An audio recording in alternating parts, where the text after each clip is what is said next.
கடந்த 2 நாட்கள் நாம் தேவனிடத்தில் திரும்புவதை குறித்து நாம் பார்த்தோம். தேவனிடத்தில் திரும்புவதனால் உண்டாகிற ஆசீர்வாதங்கள் என்ன?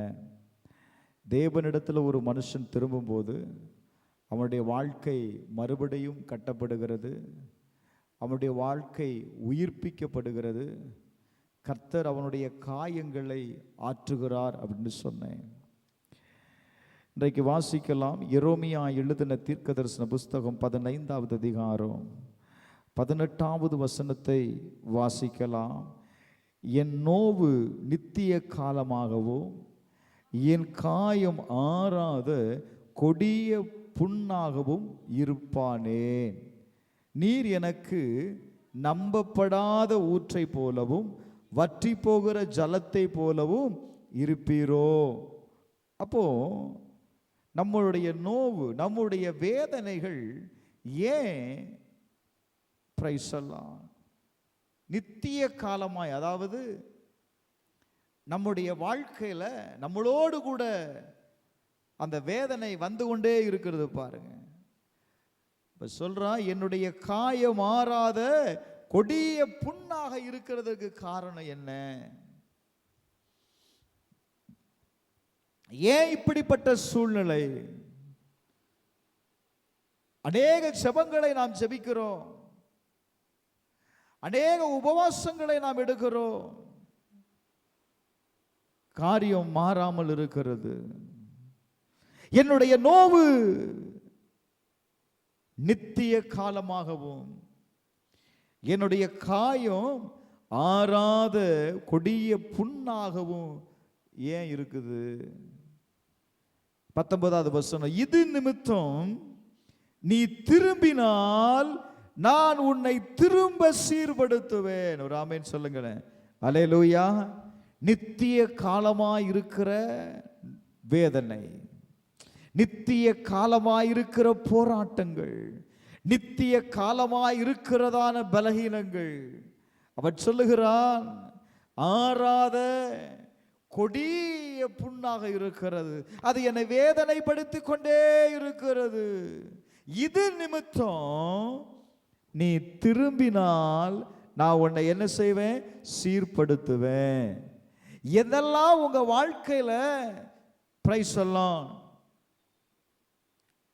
நித்திய காலமாய் இருக்கிறதோ, எதெல்லாம் உங்களுடைய வாழ்க்கையில போராட்டமாய் இருக்கிறதோ, ஜெபித்தும் மாறாத சூழ்நிலைகள் எதெல்லாம் இருக்கிறதோ, இது நிமித்தம் நீ என்ன செய்? திரும்புங்கிறார். தேவனிடத்துல திரும்பு. நீ தேவனிடத்துல திரும்பும் பொழுது நான் உன்னை சீர்படுத்துவேன். அப்படின்னா என்ன? நான் உன்னை என்ன செய்வேன்? சுகமாக்கிடுவேன், நான் உன்னை குணமாக்கிடுவேன். ஒரு ஆமென் சொல்லுங்களேன். அல்லேலூயா, அல்லேலூயா. என் முகத்திற்கு முன்பாக நிலைத்தும் இருப்பாய், நீ தீழ்ப்பானது என்று விலையேறப்பட்டதை பிரித்தெடுத்தால் என் வாய் போல் இருப்பாய். நீ அவர்களிடத்தில் திரும்பாமல் அவர்கள் உன்னிடத்தில் திரும்புவார்களாக என்று கர்த்தர் சொல்லுகிறார். ஒரு ஆமென் சொல்லுங்களேன். அல்லேலூயா. எரேமியாவை பார்த்து கர்த்தர் சொல்லுகிற வார்த்தை என்ன? நீ என்னிடத்துல திரும்பு, நீ என்னிடத்துல திரும்பு. நீ திரும்பும் போது உன் வேதனைக்கு முடிவு உண்டாகும். நீ திரும்பும் பொழுது ஆறாத காயத்திற்கு ஒரு முடிவு உண்டாகும். நான் உன்னுடைய காயங்களை ஆற்றுவேன், நான் உன் வேதனைகளை நீக்குவேன், உன் போராட்டத்திற்கு ஒரு முடிவு உண்டு. நல்ல கவனிங்க, வார்த்தை சொல்லுது, நீ பயனற்றதிலிருந்து விலையேற பெற்றதை பிரித்தெடுத்தால் என் வாயாய் இருப்பாய். பயனற்றிலிருந்து, பயன் அற்றதிலிருந்து, அந்த வார்த்தைக்கு நான் இன்னொரு மொழிபெயர்ப்பில் நான் வாசிக்கிறேன். சரிதான்? அங்கே என்ன? நீ தீழ்ப்பானது நின்று விலையேற பெற்றதை பிரித்தெடுத்தால் இருக்குல்ல, அது உங்களுக்கு எல்லாம் புரியல. பாருங்க, உங்களுக்கு அது புரியல. வார்த்தை சொல்லுது, நீ பயனற்றதிலிருந்து, எதெல்லாம் பயன் அற்றதா இருக்கிறதோ விலையேற பெற்றதை பிரித்தெடுத்தால் நீ என்ன செய்வ? ஆமா, நான் இப்படி சொல்றேன் பாருங்க. பயனற்ற வார்த்தைகளை நீ பேசாம, பயனற்ற வார்த்தையை நீ பேசாம முக்கியமான வார்த்தைகளை நீ பேசினா நீ என்ன செய்ய முடியும்? நீ எனக்காக பேச முடியும் அப்படின்னு யார் சொல்றா? எரேமியாட்ட தேவன் பேசுகிறார். என்ன பேசுறாரு? பயனற்ற வார்த்தைகளை பேசாம பயனுள்ள வார்த்தைகளை பேசு, முக்கியமான வார்த்தைகளை பேசு. கொஞ்சம் யோசித்து பாருங்க, நம்முடைய வாழ்க்கையில் எந்த வார்த்தைகளை அதிகமாய் பேசுகிறோம்? பயனுள்ள வார்த்தைகளை பேசுகிறோமா, பயனற்ற வார்த்தைகளை பேசுகிறோமா? அவர் சொல்றாரு, பயனற்ற வார்த்தைகளை பேசாம முக்கியமான வார்த்தையை நீ பேசு. அப்படின்னா என்ன அர்த்தம் அப்படின்னா, தேவனுக்கு எது முக்கியம்? தேவனுக்கு சொல்லுங்க, எது முக்கியம்? அந்த வார்த்தையை நீ பேசணும். வேதத்தை கவனித்து பார்க்கும்போது எபேசியர் 4வது அதிகாரம் 29வது வசனத்தை வாசிக்கலாம். எபேசியர் 4:29.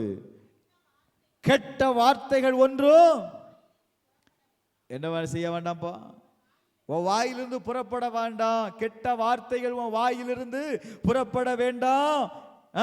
பக்தி விருத்திக்கு ஏதுவான நல்ல வார்த்தை உண்டானால் அதையே கேட்கிறவர்களுக்கு பிரயோஜனம் உண்டாகும்படி பேசுங்கள். உங்க வார்த்தையினால இன்னொருவனுக்கு பிரயோஜனம் உண்டாகுதா?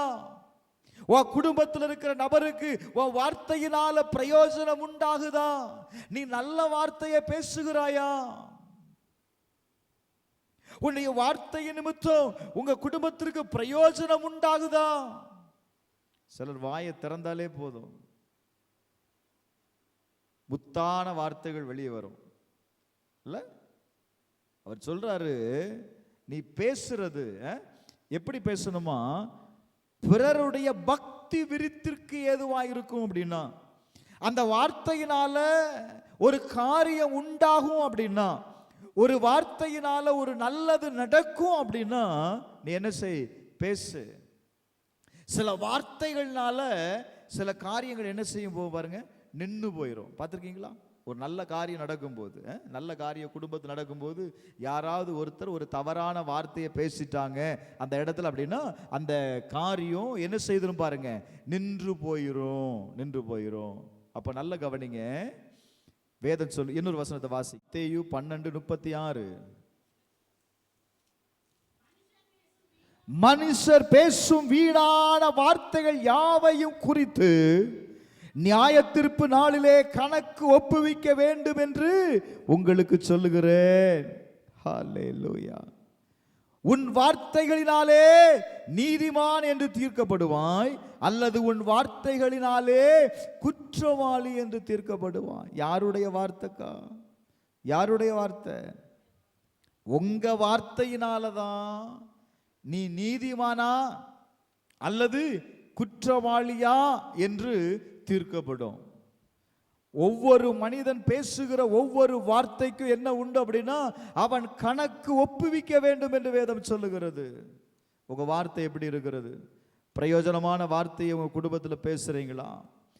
சபையில் இருக்கிற நபரோடு கூட பிரயோஜனமான வார்த்தைகளை பேசுகிறீங்களா? கொஞ்சம் யோசித்து பாருங்க. யோபு 15வது அதிகாரம் 3வது வசனத்தை வாசிக்கும் போது, பிரயோஜனமில்லாத வார்த்தைகளாலும் உபயோகமில்லாத வசனங்களாலும் தர்க்கிக்கலாமோ? நீர் பயபக்தியை வீண் என்று சொல்லி தேவனுக்கு முன்பாக ஜெப தியானத்தை குறைய பண்ணுகிறீர். பிரயோஜனமில்லாத வார்த்தைகளை பேசுறோம், உபயோகமில்லாத வார்த்தைகளை பேசி தர்க்கங்கள் உண்டாகுது, சண்டைகள் உண்டாகிறது. யோசித்து பாருங்க, ஏன் சண்டை? தேவையில்லாத வார்த்தைகளை பேசுகிறதுனால, பிரயோஜனமற்ற வார்த்தைகளை பேசுகிறதுனால அந்த வார்த்தைகள் நம்ம வாழ்க்கையில என்ன உண்டாகிறது அப்படின்னா,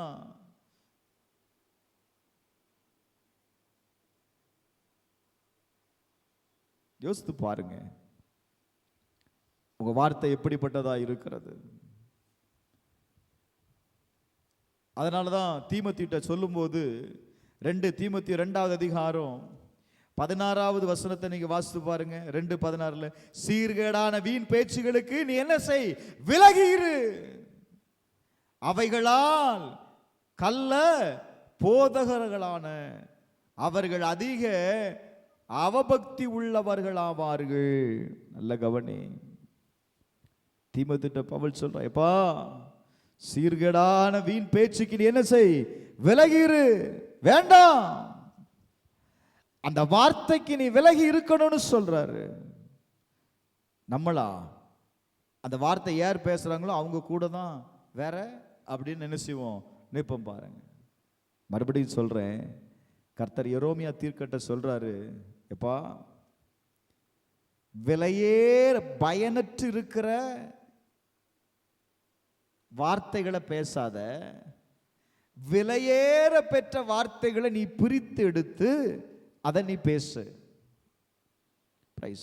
அதை நீ பேசுனா என்ன உண்டாகும்? நீ என்னுடைய வாயா இருப்பாய். ஏன் ஆண்டவர் இந்த வார்த்தையை சொல்லுகிறார் அப்படின்னா, இந்த எரோமியா இந்த ஜனங்களுக்கு தேவன் சொல்லுகிற வார்த்தையை அவன் சொல்லுகிறான்.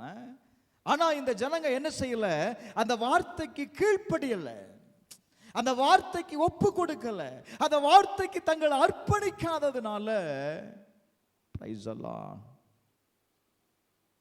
இவனால மறுபடியும் என்ன செய்ய முடியல, கர்த்தருடைய வார்த்தையை கேட்டு வாங்க முடியல. அவர் ரொம்ப தெளிவா சொல்றாரு, பயனில்லாத வார்த்தையை பேசாத, பயனுள்ள வார்த்தைகளை பேசு. அப்படி பேசுன அப்படின்னா நீ யாராயிருப்ப? என்னுடைய வாயாய் இருப்பாய். அடுத்த வசனத்தை வாசிங்க, எரோமியா 15:19.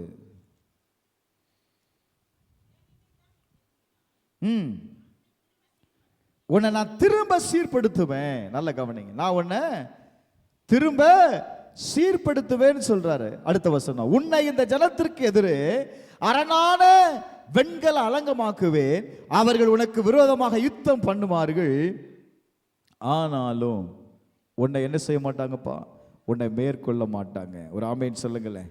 அல்லேலூயா. உன்னை ரட்சிப்பதற்காகவும் உன்னை தப்புவிப்பதற்காகவும் நான் உன்னோடு இருக்கிறேன் என்று கர்த்தர் சொல்லுகிறார். உன்னை ரட்சிப்பதற்காகவும் உன்னை தப்புவிப்பதற்காகவும் நான் உன்னோடு கூட இருக்கிறேன். நீ தேவன் பக்கம் திரும்பினா, நீங்க தேவன் பக்கம் திரும்பினா ஆண்டவர் உங்களை சீர்படுத்துகிறது மாத்திரமல்ல, அவர் சொல்றாரு, நான் உன்னை தப்புவிக்கும்படி, உன்னை ரட்சிக்கும்படி, ஹல்லேலூயா, நான் உன்னோடு கூட இருக்கிறேன். ஆமென் சொல்லுங்களேன். நான் உன்னை பொல்லாதவர்கள் கைக்கு தப்புவித்து உன்னை பலவந்தரின் கைக்கு நீங்களாக்கி விடுவிப்பேன். ஹல்லேலூயா, ஹல்லேலூயா. எப்போங்க தேவன் பக்கம் நீ திரும்பணும், தேவன் பக்கம் திரும்பணும். பிரயோஜனம் இல்லாத வார்த்தைகளை பேசாதங்க.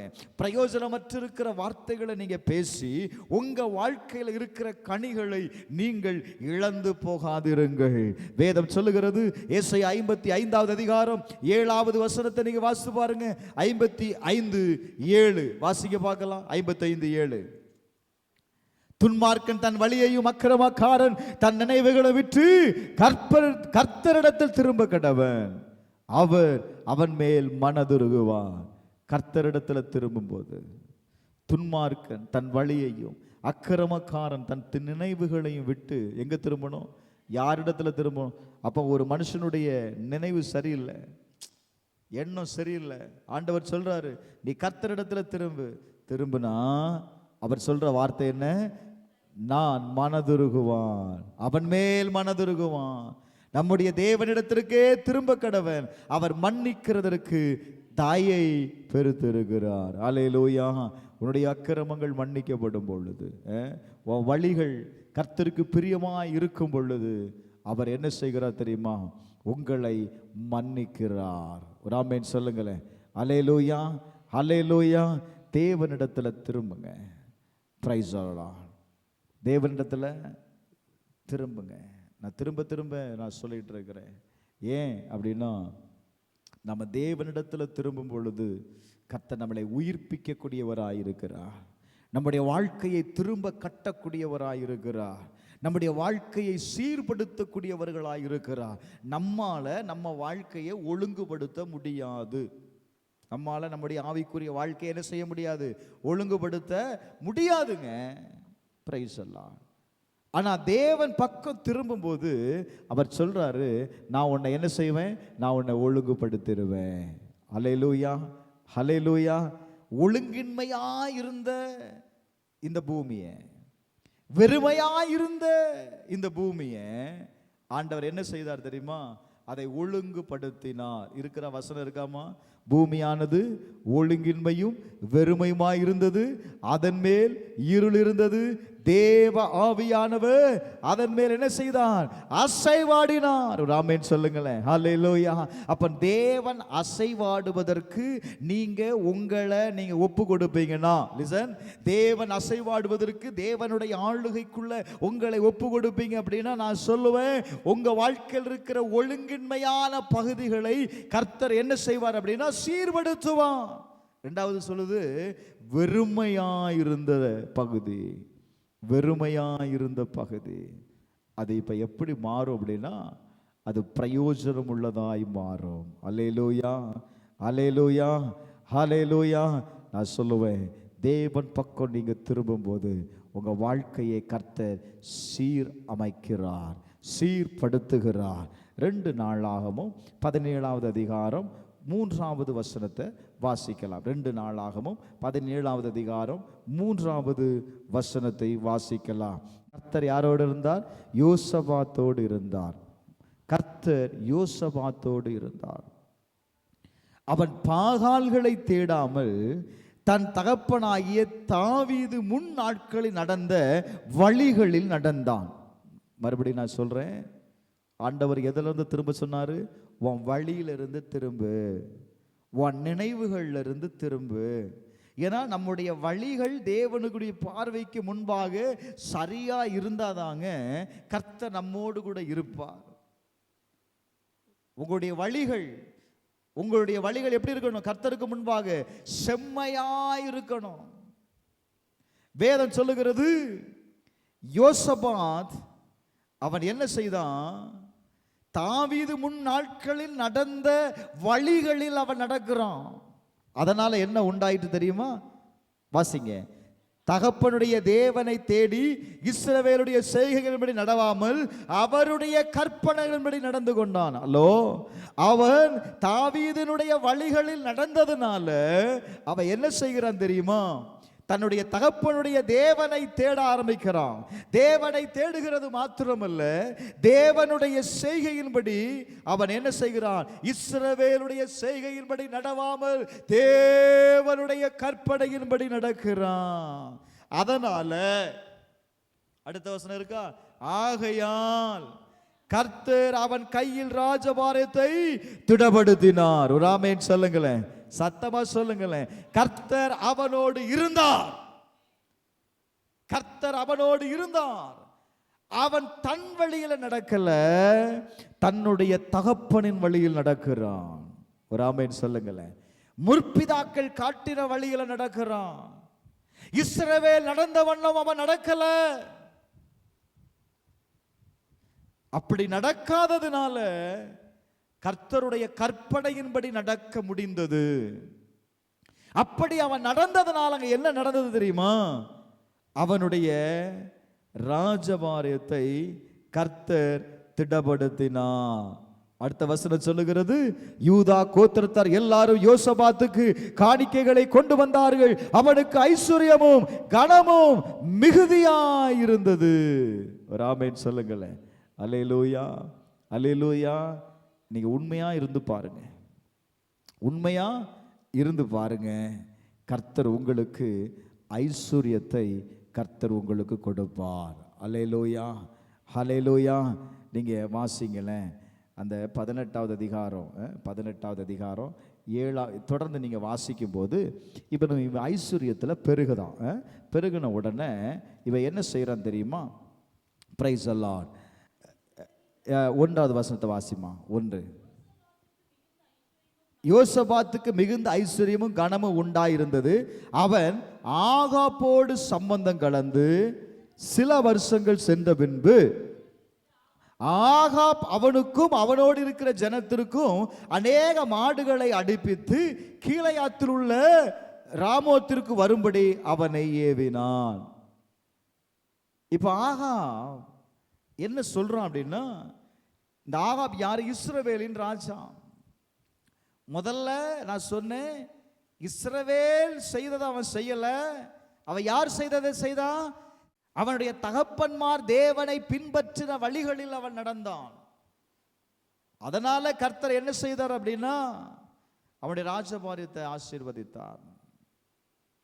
அவனுடைய ராஜபாரியத்தில் பராக்கிரமசாலிகள் இருந்தார்கள். ஒருவரும் அவனை என்ன செய்ய முடியாது, மேற்கொள்ள முடியாத நிலை. இப்ப பாருங்க, அவன் ஆகாப்போடு சேர்ந்து கொள்ளுகிறான். இப்போ ஆகாப் என்ன சொல்றான் தெரியுமா? யூதாவின் ராஜாவாகி யோசபாத்தை நோக்கி, கீலேயாத்தில் உள்ள ராமேத்துக்கு என்னோடு வருகிறீரா என்று கேட்டதற்கு அவன் சொல்றான், நான் வாரேன், என்னுடைய ஜனங்கள் உம்முடைய ஜனங்கள், உம்மோடு கூட யுத்தத்திற்கு வருகிறேன். ஹலோ, கூட்டாளி ஆன உடனே என்ன சொல்றான்? உம்முடைய ஜனம் என்னுடைய ஜனம். பிரைஸ் அல்லாஹ். நான் வருகிறேன் அப்படிங்கிறான். உடனே இதை யோசபாத் சொல்லுகிறான், கர்த்தருடைய வார்த்தையை விசாரித்து கேட்போம், அதற்கு பிற்பாடு நம்ம என்ன செய்யலாம், போகலாம். இங்க யாராவது தீர்க்கதரிசி இருக்கிறாங்களா அப்படின்னு கேட்கிறான். உடனே இஸ்ரவேல் ராஜா சொல்றான், இங்க ஒருத்தன் இருக்கிறான், இம்லாவின் குமாரனாகிய மிகாயா என்னும் ஒரு தீர்க்கதரிசி இருக்கிறான். ஆனா நான் அவனை பகைக்கிறேன். அவனை நான் என்ன செய்கிறேன்? பகைக்கிறேன். ஏன்? அவன் என்ன குறித்து நன்மையாக அல்ல, எப்பொழுது என்ன சொல்லுவான் அப்படின்னா தீமையாக சொல்லுவான். ஹலோ, என்னை குறித்து நன்மையே அல்ல, தீமையானதே எப்பொழுது சொல்லுவான். ராஜா சொல்றார், அப்படியெல்லாம் சொல்லாதங்க, ஒரு தீர்க்கதரிசி அப்படி சொல்ல மாட்டான். சரி, அவனை கூப்பிடு. தேங்க்யூலா. இப்ப பாருங்க, அங்க என்ன நடக்குது அப்படின்னா, இவங்க ரெண்டு பேரும் சிங்காசனத்தில் உட்கார்ந்து இருக்கிறாங்க. மிகையா மட்டும் இல்லை, வேற சில தீர்க்கதரிசிகளும் அவனுக்கு முன்பாக தீர்க்க தரிசனம் சொல்லுகிறார்கள். 10வது வசனத்தை வாசிக்கும் போது, கேனானாவின் குமாரனாகிய சீதேக்கியா தனக்கு இரும்பு கொம்புகளை உண்டாக்கி, இவைகளால் நீர் சீரியரை முட்டி நிர்மூலமாக்கி போடுவீர் என்று யார் சொல்லுகிறா? கர்த்தர் சொல்லுகிறார். போச்சு. இப்ப இவன் சொன்ன வார்த்தையை இசைவாக மற்ற எல்லா தீர்க்கதரிசிகளும் அப்படியே சொல்றாங்க. மற்ற தீர்க்கதரிசிகளும் அதற்கு இசைவாக தீர்க்க தரிசனம் பேசுகிறார்கள். கர்த்தர் ராமோத்திற்கு போவோம், உமக்கு வாய்க்கும், கர்த்தர் அதை ராஜாவின் கையில் என்ன செய்வார்? ஒப்பு கொடுப்பார் அப்படின்னு சொல்லி போகிறாங்க. தேங்க்யூலா. அடுத்து சரி, இருந்தாலும் மிகையாவை அழைத்த போது அவன் என்ன செய்யறான் அப்படின்னா, எல்லாரும் சொல்றாங்க தீர்க்கதரிசிகளின் வார்த்தைகள் ஏக வாக்காய் ராஜாவுக்கு எப்படி இருந்துச்சுப்பா? மற்ற தீர்க்கதரிசிகள் சொன்ன வார்த்தையெல்லாம் எப்படி இருந்து ராஜாவுக்கு? நன்மையாய் இருந்துச்சு. உம்முடைய வார்த்தையும் அவர்களில் ஒருவனுடைய வார்த்தையை போல இருக்கட்டும், நன்மையை சொல்லும் அப்படின்னு சொல்றான். அதுக்கு நம்மால் சொல்றான், என் தேவன் சொல்லுவதையே சொல்லுவேன் என்று கர்த்தருடைய ஜீவனை கொண்டு சொல்லுகிறான். மற்ற தீர்க்கதரிசிகள் எல்லாம் பயந்து போய் ராஜாவிடத்தில் ஏதாவது டிப்ஸ் கிடைக்கும் நன்மைக்கு வேண்டி ராஜாவுக்கு சாதகமா என்ன செய்துட்டான்?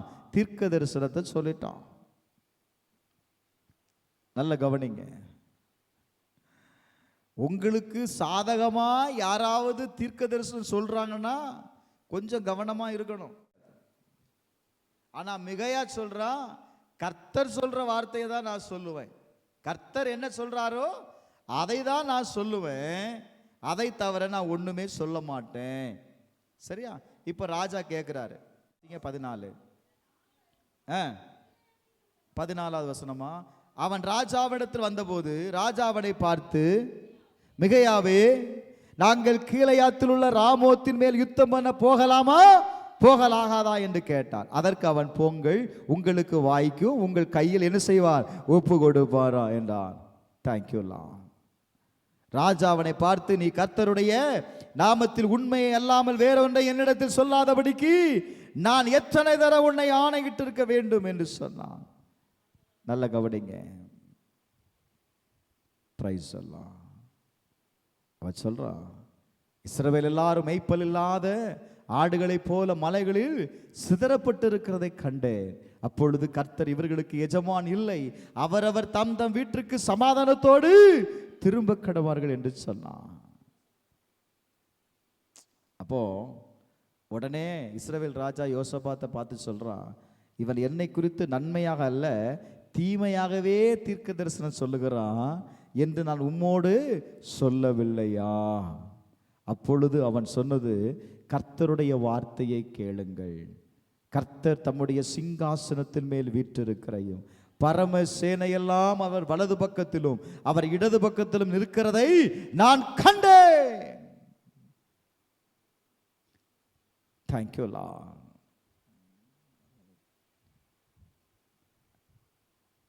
அப்போ ஒரு ஆவி புறப்பட்டு வந்து நின்று, கர்த்தருக்கு முன்பாக நான் அவனுக்கு போதனை செய்வேன் என்று பார்த்தீங்கன்னா, அந்த தீர்க்கதரிசி எல்லா வாயிலையும் எந்த ஆவியை ஊற்றுச்சு அப்படின்னா, பொய்யின் ஆவியை ஊற்றுச்சு.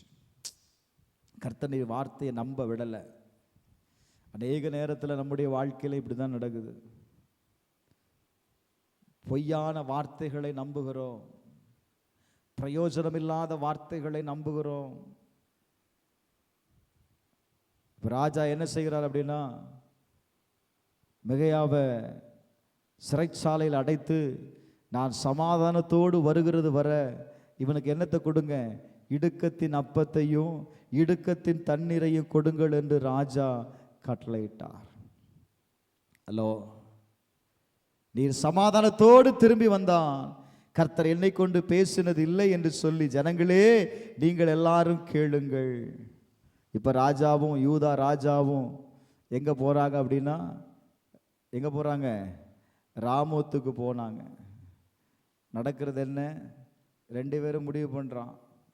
என்ன முடிவு பண்ணுறான், நீ வேஷம் மாறு. யார, யோசபாத்தை சொல்கிறான், நீ வேஷம் மாறி யாரை போல இரு, நீ ராஜ வஸ்திரத்தை தரித்து கொள்ளும். இஸ்ரவேலின் ராஜா வேஷம் மாறி என்ன செய்தான் அப்படின்னா, யுத்தத்தில் பிரவேசித்தான். நடந்தது என்ன தெரியுமா, சீரியாவின் ராஜா சொன்னது, நீங்கள் ரதங்களின் தலைவரை நோக்கி நீங்கள் சிறியவரோடும் பெரியவரோட யுத்தம் பண்ணாம நீங்கள் யாரோடு யுத்தம் பண்ணணும் அப்படின்னா, ராஜாவோடு யுத்தம் பண்ணணும். ஹலோ, ராஜாவோடு நீங்கள் யுத்தம் பண்ணணும். நல்லா கவனிங்க. அவர்கள் எல்லாரும் என்ன செய்தாங்க, ரதங்களின் தலைவர் யோசபாத்தை காண்கையில், இவன்தான் இஸ்ரவேலின் ராஜா என்று சொல்லி அவனோடு யுத்தம் பண்ண அவரை சூழ்ந்து கொண்டார்கள். யோசபாத் கூக்குரல் இடுகிறான், ஐயோ நான் ராஜா அல்ல, ஆண்டவரே என்னை காப்பாற்றும். கர்த்தர் அவனுக்கு யாரா இருந்தார் அப்படின்னா, அனுசாரியாயிருந்தார். அவர்கள் அவனை விட்டு விலகும்படி தேவன் செய்தார். காரணம் என்ன, காரணம் என்ன, அவன் அந்த நேரத்தில் அவன் உணர்வு அடைகிறான். நல்ல கவனிங்க. கர்த்தர் அவனுக்கு வந்த ஆபத்திலிருந்து அவனை என்ன செய்தார், விலக்கி காப்பாற்றுகிறார். என கண்பானவர்களே, இஸ்ரவேல் ராஜா அல்ல என்று அவர்கள் கண்டபோது அவனை விட்டு திரும்பினார்கள். இன்னொருவன் நினையாத வில்லை நானேற்றி எய்தான். அது என்ன செய்து தெரியுமா, இஸ்ரவேலின் ராஜாவுடைய கவசத்தின் சட்டையின் கீழ் பட்டது. அப்பொழுது அவன் சாரதியை பார்த்து, நீ திரும்பி என்னுடைய இராணுவத்து கப்பால் கொண்டு போ, எனக்கு காயப்பட்டது என்றான். பிரைசல். அன்றைய தினம் யுத்தம் அதிகரித்தது. இஸ்ரவேலின் ராஜா சீரியர்களுக்கு எதிராக ரதத்தில் சாயங்காலம் மட்டும் நின்றிருந்தது. சூரியன் அஸ்தமித்த போதோ அவன் என்ன செய்தான் அப்படின்னா இறந்து போனான். அல்லேலூயா, அல்லேலூயா, அல்லேலூயா. அப்போ நல்ல கவனிங்க, நீங்கள் கர்த்தர் பக்கம் திரும்பும் பொழுது, நீங்கள் கர்த்தர் பக்கம் திரும்பும் பொழுது, கர்த்தருடைய வார்த்தைக்காக நீங்கள் நிற்கும் பொழுது, கர்த்தர் உங்களுக்கு விரோதமாய் வருகிற சத்துருவனுடைய எல்லா தாக்குதலிலும் இருந்து அவர் உங்களை விலக்கி காப்பார். ஒரு ஆமென் சொல்லுங்களேன். அதுக்காக தான் நான் இவ்வளவு நேரம் ஜீவனை கொடுத்து பேசுகிறேன். தேவன் பக்கம் திரும்புங்கள், தேவன் பக்கம் திரும்புங்க. எந்த சூழ்நிலையில், எந்த நிலையில் நம்முடைய சத்துரு என்ன செய்வான்? அவன் அப்படி தான் பேசுவான், அப்படி தான் உள்ள நிலைவான். புரியுதா? நீங்கள் அவனுக்கு இடம் கொடுத்துட்டீங்க அப்படின்னா என்ன உண்டாயிரும்? பிரைஸ் எல்லாம் உங்களை கொன்று போடும்படி, ராஜாவை கொன்று போடும்படி, யோசபாத்தை கொன்று போடும்படி பிரைஸ் எல்லாம் சத்துரு நினைத்தான். ஆனால் கர்த்தரை நோக்கி கூப்பிட்ட உடனே கர்த்தர் அவனுக்கு துணை நின்றார். ஒரு ஆமென் சொல்லுங்களேன். அல்லேலூயா, அல்லேலூயா. 20வது அதிகாரத்தில் நீங்கள் கடந்து வருவீங்க அப்படின்னா, இதற்கு பின்பு அப்படித்தானே இருக்கு 1வது வசனம். இதற்கு பின்பு மோவா புத்திரரும் அம்மோன் புத்திரரும் அவர்களோடு அம்மோனிற்கு அப்புறத்தில் உள்ள மனுஷரோடும் கூட யோசபாத்திற்கு விரோதமாக என்ன செய்ய வந்தார்கள்? யுத்தம் பண்ண வருகிறார்கள். என்ன செய்ய வராங்க? யுத்தம் பண்ண வராங்க. உடனே அவன் என்ன செய்கிறான்? ஏராளமான ஜனங்கள் கடலுக்கு அக்கறையிலிருந்து சீரியாவிலிருந்து வருகிறார்கள் என்று அறிவித்த உடனே யோசபாத் பயந்தான். யோசபாத் பயந்தானம்மா? யோசபாத் பயந்து என்ன செய்தான் தெரியுமா? கர்த்தரை தேடுவதற்கு, ஹல்லேலூயா, கர்த்தரை தேடுவதற்கு ஒருமுகப்பட்டு என்ன செய்கிறான்? உபவாசத்தை கூறுவித்தான். கர்த்தரை தேடுவதற்கு. சில போராட்டம் உங்களை தொடர்ந்து பிடிக்கும் அப்படின்னா, தொடர்ந்து வந்து கொண்டே இருக்கும் அப்படின்னா, உபவாசத்தை போட்டுரு, வேற வழியே இல்லை. உபவாசத்தை சர்ச்சில் என்னைக்கு உபவாசம் போடுவாங்க, பாஸ்டரை ஏமாத்தலான்னு பார்க்காதீங்க. நீங்கள் என்ன செய்திடணும்? புரியலன்னு நினைக்கிறேன் உங்களுக்கு. நீங்கள் என்ன செய்திடணும்? உபவாசத்தை போடு. பிரைஸ் எல்லாம் உபவாசத்தை போட்டு தேவனை தேட உன்னை ஒருமுகப்படுத்திட்டு அப்படின்னா, அடுத்த வசனத்தை வாசிங்க. கர்த்தரிடத்துல சகாயத்தை தேட கூடினார்கள். ஒரு ஆமென் சொல்லுங்களேன். கர்த்தரை தேடினார்கள். எதற்காக தேடினார்கள்? கர்த்தரிடத்திலிருந்து சகாயத்தை பெற்றுக்கொள்ள தேடினார்கள். ஏன் உபவாசம் பண்ணணும்? கர்த்தரிடத்திலிருந்து உனக்கு சகாயம் வேணும் அப்படின்னா நீ கர்த்தரை தேடு. இப்போ ஒரு மனிதனிடத்திலிருந்து நமக்கு ஒரு சகாயம் வேணும் அப்படின்னா, அந்த மனிதன் எங்கே இருந்தாலும் நீங்கள் என்ன செய்ய போவீங்க? தேடி போவீங்க இல்லை? வீட்டுக்கு போவீங்க, வீட்டில் இல்லை, உடனே ஃபோன் பண்ணுவீங்க. எங்கே இருக்கிறீங்க? இந்த இடத்துல இருக்கிறேன், நீங்கள் அங்கேயே இருங்க, நான் வாரேன். அவர் சொல்லுவார், இல்லை நான் வீட்டில் வந்தேன் இல்லை, நீங்கள் எங்கே இருக்கிறீங்களோ அங்கேயே நான் வந்து உங்களை என்னையா செய்கிறேன், நான் பார்க்குறேன். போவீங்களா இல்லையாங்க? எதற்காக? அவர்கிட்ட நமக்கு ஒரு காரியம் ஆகணும். காரியம் ஆகணும் அப்படின்னு தான் நம்ம அவரை தேடி போகிறோம்ல. இப்போ இவர்களும் பாருங்க, தேவனை தேடுகிறார்கள். எதற்காக தேடுகிறார்கள்? சகாயத்தை பெற்றுக்கொள்ளும்படி. அல்லேலூயா, அல்லேலூயா. இவர்கள் எல்லாம் தேவனை தேட வந்தார்கள், கர்த்தரை தேட வந்தார்கள். எல்லாரும் சொல்லுவோமா? கர்த்தரை தேட வந்தார்கள். எதற்காக தேட வந்தார்கள்? சகாயத்தை பெற்றுக்கொள்ளும்படி. அல்லேலூயா, அல்லேலூயா, அல்லேலூயா. இப்போ இவங்க எல்லாரும் தேவனுடைய ஆலயத்தில் என்ன செய்கிறாங்க? கூடி சபையில் நின்று தேவனை நோக்கி ஜெபிக்கிறத பார்க்க முடியும். எங்கள் பிதாக்களின் தேவனாகிய கர்த்தாவே, பரலோகத்தில் இருக்கிற நீர் அல்லவோ தேவன், தேவரீர் ஜாதிகளுடைய ராஜ்யங்கள் எல்லாம் ஆளுகிறவர். உம்முடைய கரத்தினால வல்லமையோ பராக்கிரமம் இருக்கிறது, ஒருவரும் உம்மோடு எதிர்த்து நிற்க கூடாதே. உம்முடைய ஜனமாக இஸ்ரவேலுக்கு முன்பாக இந்த தேசத்து குடிகளை துரத்துவிட்டு இதை உம்முடைய சிநேகிதனாகி ஆபிரகாமுக்கு சந்ததிக்கு என்றைக்கும் என்று கொடுக்கவில்லையா? ஆண்டவர்கிட்ட சொல்றான், ஆண்டவரே உம்முடைய ஜனத்திற்காக நீ கொடுத்ததில்லை, அழிக்க அதை பறித்துக்கொள்ள அந்த சுதந்திரத்தை அவன் எடுத்துக்கொள்ளும்படி எங்களை பின்தொடர்கிறானே.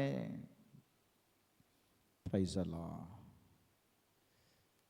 11வது வசனத்தை வாசித்து பாருங்க. 10:10 வாசிமா.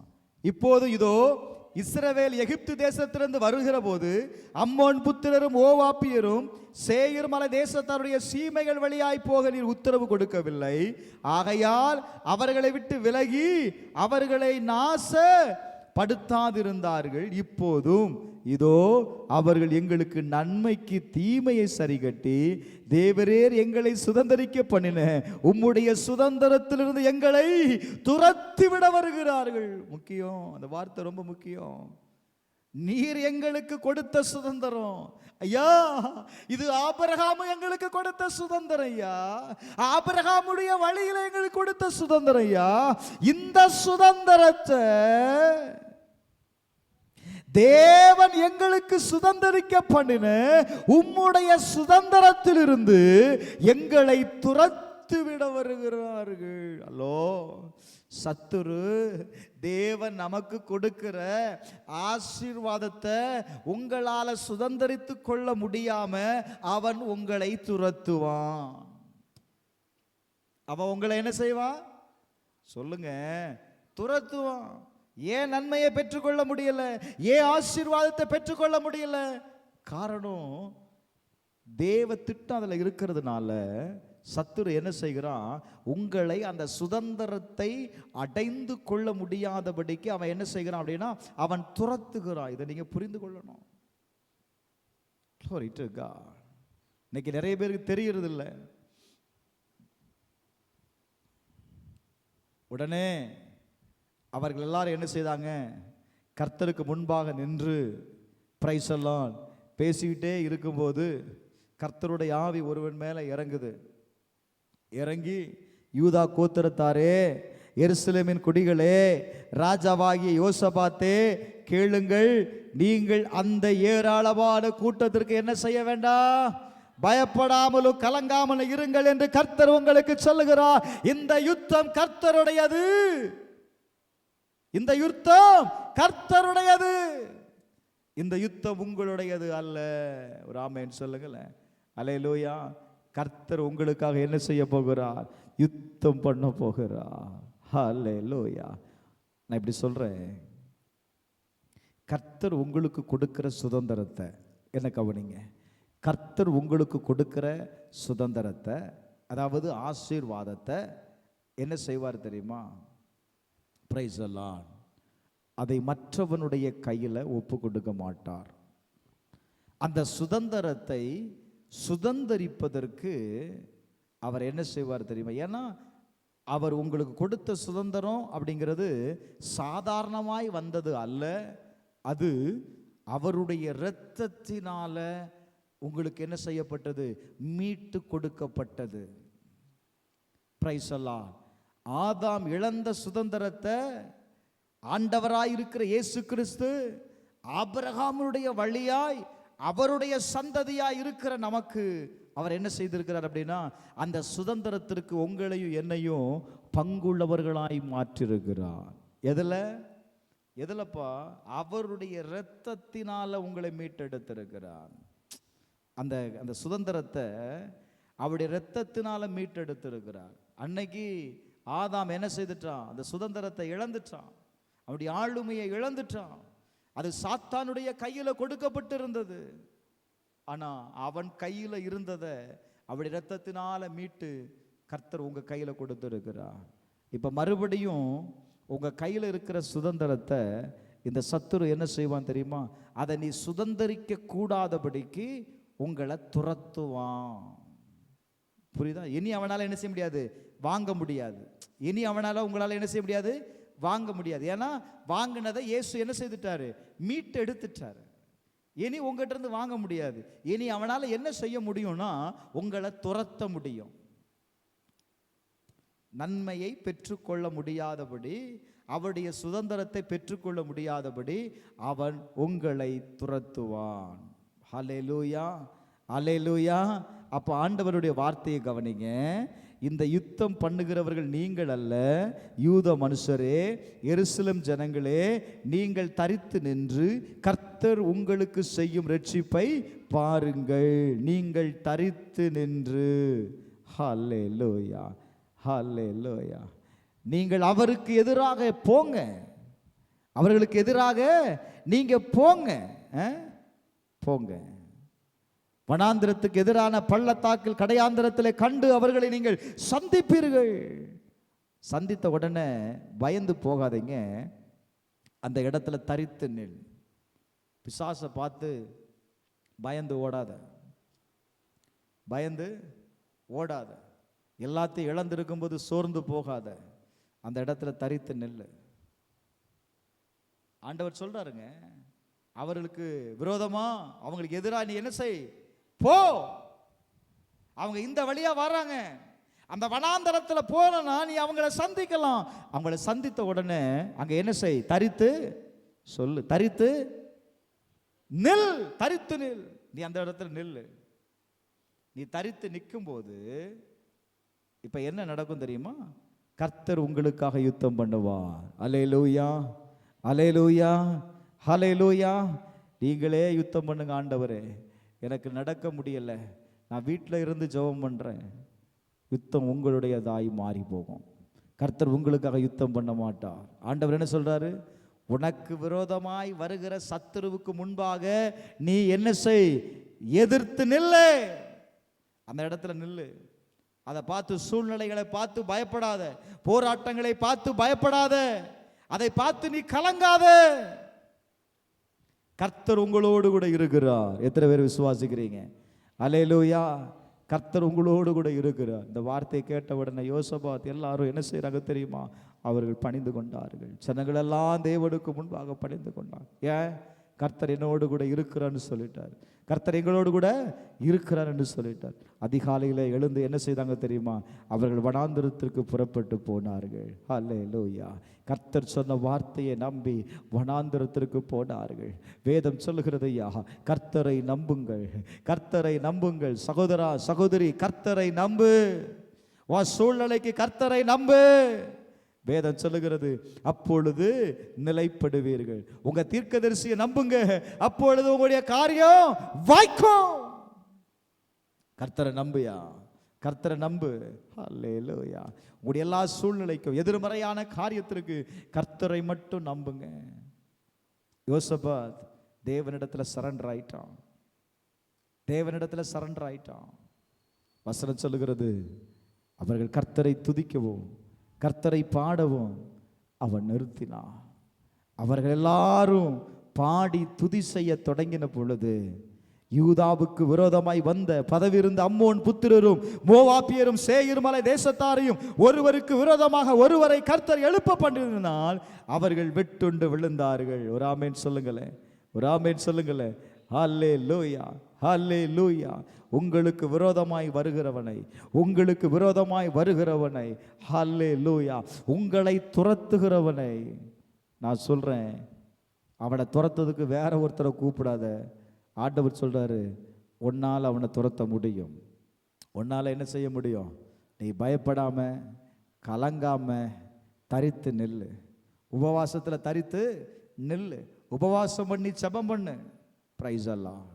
உனக்கு யுத்தம் செய்யக்கூடிய பலனை கர்த்தர் கொடுப்பா. ஜெயம் உங்களுடையதாய் மாறும். அந்த வார்த்தை சொல்லுது, கர்த்தரை நம்புங்க, கர்த்தருடைய ஊழியனை நம்புங்க. அந்த வார்த்தையை நீங்க ஏற்றுக்கொண்டு அப்படியே நீங்க செய்யும் போது, ஏங்க யுத்தம் யுத்தம் இல்ல, யுத்தத்துக்கு சண்டை போடணும். ஆனா இவன் என்ன செய்யறான்? கர்த்தரை பாடுகிறவர்களையும் கர்த்தரை துதிக்கிறவர்களையும் நிறுத்துறான். கேள்வி கேட்டிருப்பானா இல்லையா? ஒரு பய கேட்கல, நீங்க கேட்டிருப்பீங்க. ஆனால் அவன் கேட்கல. அவன் என்ன சொல்றான் தெரியுமா? ஊழியக்காரனுடைய வார்த்தைக்கு அப்படியே கீழ்ப்படிந்தாங்க. கர்த்தரை துதிக்க ஆரம்பிச்ச உடனே, பாட தொடங்கின உடனே, அவர்களுக்கு விரோதமாய் வந்தவர்கள் ஒருவரை ஒருவர் கர்த்தர் எழும்ப பண்ணினா. ஒரு அஷாபாலாதார ஒருவருக்கு விரோதமாய் ஒருவரை கர்த்தர் எழும்ப பண்ணினதுனால் அவர்கள் என்ன செய்தார்கள்? வெட்டுண்டு விழுந்தார்கள். என் அன்பு சகோதரனே, சபையே, கர்த்தரிடத்தில் திரும்பியா? கர்த்தரிடத்தில் திரும்பு, கர்த்தரிடத்தில் திரும்பு. நான் திரும்ப திரும்ப சொல்கிறேன், பிரைஸ் தி லார்ட். இன்னைக்கு நம்முடைய நன்மைகளை சத்துருவானவன் என்ன செய்கிறான்?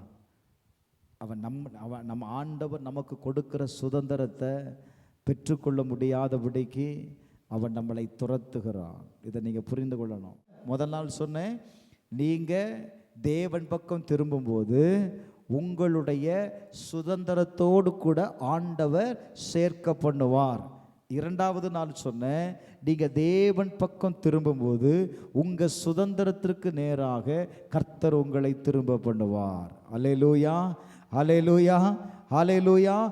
எந்த சுதந்திரத்தை நீங்கள் இழந்தீங்களோ அந்த சுதந்திரத்தை ஆண்டவர் என்ன செய்வார்? திரும்ப பண்ணுவார். இன்னைக்கு நான் சொல்லுவேன், அல்லேலூயா, உங்கள் சுதந்திரத்தை பெற்றுக்கொள்ளக்கூடாதபடிக்கு உங்களை துரத்துகிறவனை, துரத்துகிற சத்துருவை கர்த்தர் இன்றைக்கு அழித்து போடுகிறார். இந்த மூன்றாவது நாளில் கர்த்தர் அழித்து போடுகிறார். உங்களுடைய நன்மையை சூறையாடுகிறவனை, உங்களுடைய ஆசீர்வாதத்தை தடை பண்ணுகிறவனை இன்றைக்கு ஆண்டவர் சொல்லுகிறார், இந்த மூன்றாவது நாளில் நான் என்ன செய்வேன்? என்ன செய்வேன்? அவனை அழித்து போடுவேன். அல்லேலூயா. சங்கீதம் 124வது அதிகாரம் 1வது வசனத்தை வாசித்து பாருங்க. 124:1. மனுஷன் நமக்கு விரோதமாக எழும்பின போது கர்த்தர் நமக்குடைய பக்கத்தில் இராவிட்டார், கர்த்தர் தாமே நமது பக்கத்தில் இராவிட்டார், நம்ம என்ன செய்திருப்பாங்க? உயிரோடு விழுங்கியிருப்பாங்க. ஹலோ, உங்களை என்ன செய்திருப்பாங்க? ஆமாம், அனகொண்டா உங்களை விழுங்கிறோம். கர்த்தர் உங்க பக்கத்தில் இல்லைன்னா உங்களை என்ன செய்வார்கள்? உயிரோடு விழுங்கிருவான். Praise the Lord. அப்போ நல்லா கவனிங்க, விழுங்கினதுக்கு அப்புறம் ஒன்றும் செய்ய முடியாது. மரியாதைக்கு என்ன செய்திரு? தேவன் பக்கம் திரும்பிரு. இல்லை, யோனா கீழ்ப்படியாமல் போன போது மீன் என்ன செய்தது? விழுங்குச்சு. அடி எங்கே நடந்துச்சு அப்படின்னா, விழுங்கினதுக்கு அப்புறம் தான் அடியே விழுந்துச்சு அவனுக்கு. அங்கே தானே அடி விழுந்துச்சு, அங்கே தான் மனம் திரும்புகிறான். இப்போ நான் சொல்லுவேன், அனகொண்டா விழுங்கிறதுக்குள்ள மரியாதைக்கு தேவன் பக்கம் என்ன செய்திரு? திரும்பிரு. பிசாசு என்ன செய்ய பார்க்குறான்? உன்னை விழுங்க பார்க்குறான். அவன் வயிற்றுக்குள்ளே போயிட்டா அவன் என்னெல்லாம் சொல்கிறானோ அதுதான் நடக்கும். உங்களால் வெளியே வரவே முடியாது. ரோமரில் வாசிக்கிறோம் 8:31, தேவன் நம்முடைய பட்சத்தில் இருந்தால். ஹலோ, வாசிங்க வசனத்தை. ரோமர் 8வது அதிகாரம் 31வது வசனம். தேவன் நம்முடைய பட்சத்தில் இருந்தான், நம்முடைய விரோதமாக இருப்பவன் யார்? அல்லேலூயா, அல்லேலூயா.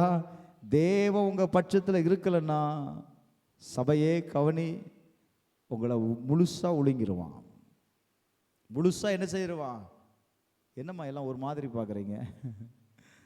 பிசாசானவன் யாரை விழுங்கலாமோ என்று கடிக்கலான்னு வரானா? இல்லை கடிச்சு பார்க்கலான்னு வரானா? டேஸ்ட் பண்ணி பார்ப்போம், நல்லா இருந்தால் விழுங்கிடுவோம் அப்படின்னு நினைக்கிறானா? இல்லை, யாரை விழுங்கலாமோ என்று தேடிட்டே இருக்கிறான். யாரை விழுங்கலாம்? இன்னைக்கு யாரை விழுங்கலாம்? வகை தேடுறான், வகை தேடுறான். மாட்டிக்கிட்டீங்க அப்படின்னா அவளை தான் போச்சு. அப்போ வசனம் சொல்லுது, கர்த்தர் நம்ம பட்சத்தில் இருந்தா நமக்கு விரோதமாக இருப்பவன் ஒரு பயிலும் கிட்ட வர முடியாது. ஹல்லேலூயா, ஹல்லேலூயா. கர்த்தரோடு நீங்கள் இருந்துட்டீங்கன்னா, கர்த்தரோடு நீங்க இருந்துட்டீங்கன்னா ஒருவனும் உங்களுக்கு முன்பாக எதிர்த்து நிற்க முடியாது. ஒரு ஆமென் சொல்லுங்களேன். அல்லேலூயா, அல்லேலூயா. அதனால தான் சொல்றேன், இன்றைக்கு தேவனிடத்தில் திரும்புங்க.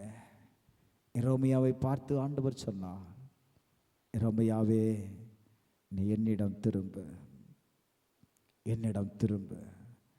பயனற்ற வார்த்தைகளை பேசாம பயனுள்ள வார்த்தைகளை பேசு.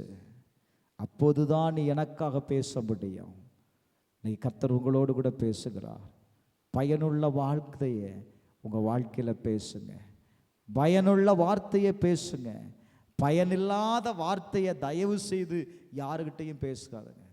ஃப்ரெண்டுக்கிட்ட பேசாத, குடும்பத்தில் பேசாத, யாருக்கிட்டையும் பேசாத. பிரயோஜனம் இல்லை அப்படின்னா வார்த்தைகளை பேசாத. நீ பேசுகிற வார்த்தையினால நன்மை உண்டாகுமா? நீ பேசுகிற வார்த்தையினால பக்தி விருத்தி அடைவாங்களா? பேசு. யாரையும் கடினப்பட்டு பேசாதங்க, முகம் கோணி பேசாதீங்க. அப்படி நீங்க பேசுவீங்க அப்படின்னா உங்க வாழ்க்கையில் என்ன நடக்கும் அப்படின்னா, கர்த்தர் உங்களை கொண்டு செய்ய வேண்டிய காரியத்தை செய்வதற்கு அது தடையா இருக்கும். அநேக நேரத்தில் அதுதான் தடையா இருக்கு. கர்த்தர் உங்களை குறித்து ஒரு பெரிய திட்டத்தை வச்சிருக்கிறாரு. எரேமியாவை குறித்து ஒரு பெரிய திட்டம் இருந்துச்சு. அதனால தான் ஆண்டவர் சொன்னார், எரேமியாவே திரும்பியா, திரும்ப. எத்தனை பேர் திரும்புறீங்க? உங்க வழிகளை விட்டு, உங்க நினைவுகளை விட்டு இன்னைக்கு தேவன் பக்கம் திரும்புங்க. கர்த்தர் சொல்றாரு, உனக்கு நன்மை உண்டாகும். அல்லேலூயா, அல்லேலூயா. உனக்கு என்ன உண்டாகும்? நன்மை உண்டாகும். நான் இப்படி சொல்லி முடிக்கிறேன். உங்களுடைய சுதந்திரத்தை துரத்துகிறவனை கர்த்தர் அழிக்கணும் அப்படின்னா, உங்களுக்காக யுத்தம் பண்ணணும்னு நினைக்கிறீங்கன்னா தேவன் பக்கம் திரும்ப. இல்லை அப்படின்னா என்ன செய்திருவாங்க? எல்லாத்தையும் அழிச்சிட்டு போயிடுவாங்க. ஒன்று கூட வீட்டில் இருக்காது. சில நேரத்தில் பார்த்தா அப்படி தான் இருக்கும். நம்ம வீட்டில் எதுவுமே இல்லாத போல இருக்கும். கொஞ்சம் நல்ல கவனி. சத்துருவானவனுக்கு ஒப்பு கொடுக்காத. இல்லாதவைகளை இருக்கிறவர்களை போல அழைக்கிறவர். எது எது இல்லையோ இயேசுவின் நாமத்தினால அதையெல்லாம் அழை, அதாவது கூப்பிடு. இயேசுவின் நாமத்தினால இது நிறைவாக இருக்கட்டும்னு சொல்லிக்கும். தீர்ந்த பிறகு இல்லை, கொஞ்சம் அரிசி இருக்கும் பாரு, கொஞ்சம் அரிசி, கொஞ்சம் பருப்பு பத்தாது. ஆனால் அதுதான் இருக்குது அப்படின்னா ஜெபம் பண்ணு. ஆண்டவரே, நாங்கள் 4 பேர் சாப்பிடணும், இது பத்தாது. இயேசுவின் நாமத்தினால இது நிறைவாகட்டும். இது என்ன செய்யட்டும்? சொல்லுங்க, இது நிறைவாகட்டும். ஜெபம் பண்ணி பாரு, கட்டாயம் அற்புதம் நடக்கும். கட்டாயம் என்ன செய்யும்? அற்புதம் நடக்கும். நடக்குமா? நடக்காதங்க. நீங்கள் செய்கிறது இல்லை, அதனால் உங்களுக்கு எதுவுமே தெரியறதில்லை. செய்து பாரு, கட்டாயம் நடக்கும். நம்ம எல்லாரும் செபிப்போம். எல்லாரும் எழுந்து நிற்போமா? எல்லாரும் ஒப்பு கொடுங்க பார்க்கலாம். உங்களுடைய சத்துரு உங்களை பின்தொடர்கிறதுக்கு ஒரே ஒரு காரணம் என்ன தெரியுமா? நீங்கள் நன்மையை பெற்றக்கூடாது, தேவனுடைய சுதந்திரத்தை நீங்கள் பெற்றுவிடக்கூடாது என்பதற்காகத்தான் அந்த சுதந்திரத்தை ஹல்லேலூயா உங்களை அடைய விடாம உங்களை அவன் துரத்துகிறான். துரத்துகிறவனுக்கு பயந்து நீ போகாத. ஆண்டவர் சொல்றாரு, அவனுக்கு எதிர்த்து நில், எதிர்த்து நில், அவனுக்கு எதிர்த்து நில். அந்த இடத்துல தரித்து நில்லு. உனக்காக கர்த்தர் யுத்தம் பண்ணுவார். நீ ஜெபம் பண்ண ஆரம்பிக்கும் பொழுது, நீ ஜெபம் பண்ண ஆரம்பிக்கும் பொழுது கர்த்தர் உனக்காக யுத்தம் பண்ணுவார். உன்னோடு போராடுகிற சத்துருக்கு, உன்னோடு கூட போராடுகிற சத்துரு, உன்னை பின்தொடர்கிற சத்துரு, உன்னுடைய சுதந்திரத்தை பறிக்க நினைக்கிற சத்துரு, ஹல்லேலூயா, இன்றைக்கு அழிகிறான். பிரதர், சிஸ்டர், இன்னைக்கு அழிகிறான். கர்த்தர் சொல்றாரு, நான் உனக்காக யுத்தம் பண்ணுவேன். ஜெபிக்க ஆரம்பிக்கலாமே, ஜெபிக்க ஆரம்பிக்கலாமே, ஜெபிக்க ஆரம்பிக்கலாமே. கர்த்தருடைய வார்த்தைக்கு உங்களை ஒப்பு கொடுக்கலாமே. அந்த வார்த்தையை கேட்ட உடனே யோசபாத் என்ன செய்தான்? ஓ தேங்க்யூலா, அவன் சரண்டர் ஆயிட்டான், அவன் சரண்டர் ஆயிட்டான். அப்படியே விழுந்துட்டான், தேவனுடைய சமூகத்தில் விழுந்துட்டான். ஐயா, நான் இன்னைக்கு தாழ்மையாக சொல்லுகிறேன், தேவனுடைய சமூகத்தில் சரண்டர் ஆயிரு. இன்னும் எத்தனை நாள் உன் காயம் ஆறாமல் இருக்கும்? இன்னும் எத்தனை நாள் இந்த வேதனையில் நீ இருப்ப? இன்னும் எத்தனை நாள் இந்த வேதனையினால் நீ என்ன செய்வ? ஒவ்வொரு நாளும் இந்த வேதனையை சகித்து சகித்து சகித்து, ஓ தேங்க்யூலா, இந்த காயத்தை யார் எனக்கு ஆற்றுவா? என்னைக்கு ஆற்றப்படும்னு சொல்றியே. நான் சொல்லுவேன், இன்னைக்கு தேவனிடத்தில் சரண்டர் ஆயிரு. தேவனிடத்தில் சரண்டர் ஆயிரு. தேவனிடத்தில் நீ திரும்பும்போது உன் காயங்கள் கட்டப்படும். தேவனிடத்தில் திரும்பும்போது உன் காயங்கள் கட்டப்படும். தேவனிடத்தில் திரும்பும்போது உன்னுடைய காயத்தை கர்த்தர் ஆற்றுகிறார். அல்லேலூயா. உன் வேதனையை கர்த்தர் நீக்குகிறார். உன் வேதனையை கர்த்தர் நீக்குகிறார். உனக்கு வருகிற எல்லா தீங்கிலிருந்து உன்னை விலக்கி பாதுகாக்கிறார். தேவனிடத்தில் திரும்பு. நான் மறுபடியும் சொல்றேன், தேவனிடத்தில் திரும்பு. தேவனுடைய வாயாய் மாறிரு. தேவனுடைய வாயாய் மாறிரு. தேவன் சொல்லுகிற வார்த்தைக்கு நீ கீழ்ப்படி. கீழ்ப்படி. பயனுள்ள வார்த்தைகளை பேசுங்க, ரொம்ப முக்கியம். பயனில்லாத வார்த்தைகளை பேசி உங்களை சிக்கி கொள்ளாதீங்க. நீ தேவனிடத்தில் திரும்பும் போது ஆண்டவர் சொல்ற, நான் உன்னை சீர்படுத்துவேன். வாழ்க்கையை ஒழுங்கின்மையா இருக்கிற வாழ்க்கையை ஒழுங்கு ஆக்குவேன்னு ஆண்டவர் சொல்றார். எத்தனை பேருடைய வாழ்க்கையில வெறுமை இருக்கிறது? எத்தருடைய வாழ்க்கையில வெறுமையாய் காணப்படுகிறது? கர்த்தர்ட்ட ஒப்பு கொடுங்க. வெறுமையான என் வாழ்க்கையை ஆண்டவரே நீர் ஆசீர்வதிங்கப்பா. அதை ஒழுங்குபடுத்திருங்க. என் வாழ்க்கையில் சில பகுதிகள் ஒழுங்கின்மையாக இருக்குது, அதை நீங்கள் சரிப்படுத்துங்க ஆண்டவரே. என்னை உங்களுடைய கரத்தில் ஒப்பு கொடுக்கிறேன். எங்கள் பரலோக பிதாவே, இயேசுவின் நாமத்தில் ஜெபிக்கிறப்பா. இந்த நாளில் நீர் பேசுகிற வார்த்தைக்காக நன்றி. எங்களை பின்தொடர்கிற சத்துருவை, எங்களுடைய சுதந்திரத்தை ஆண்டவரை பெற்றுக்கொள்ள முடியாதபடி எங்களை துரத்துகிற அந்த சத்துருவை இன்னைக்கு அழிக்கிறீங்க இயேசுவின் நாமத்தினால. ஆண்டவரே, நாங்கள் உங்க பக்கம் திரும்புகிறோம்ப்பா. எங்களுக்காக நீர் யுத்தம் பண்ணோம். எங்களுக்காக நாங்கள் யுத்தம் பண்ணுங்கப்பா. ஜெயத்தை தாரோம், ஜெயத்தை தாரோம். இயேசுவின் நாமத்தினால எங்களோடு கூட சேர்ந்து ஜெபிக்கிற ஒவ்வொருவருக்காக நான் ஜெபிக்கிறேன்ப்பா. இன்றைக்கு ஜெயம் உண்டாகட்டும். இயேசுவின் நாமத்தில் அற்புதங்கள் நடக்கட்டும். இதை விசுவாசிக்கிற ஒவ்வொருடைய வாழ்க்கையிலையும் கர்த்தர் பெரிய காரியங்களை செய்வதற்காய் நன்றி. இயேசுவின் நாமத்தில் ஜெபிக்கிறேன் நல்ல பிதாவே, ஆமென்.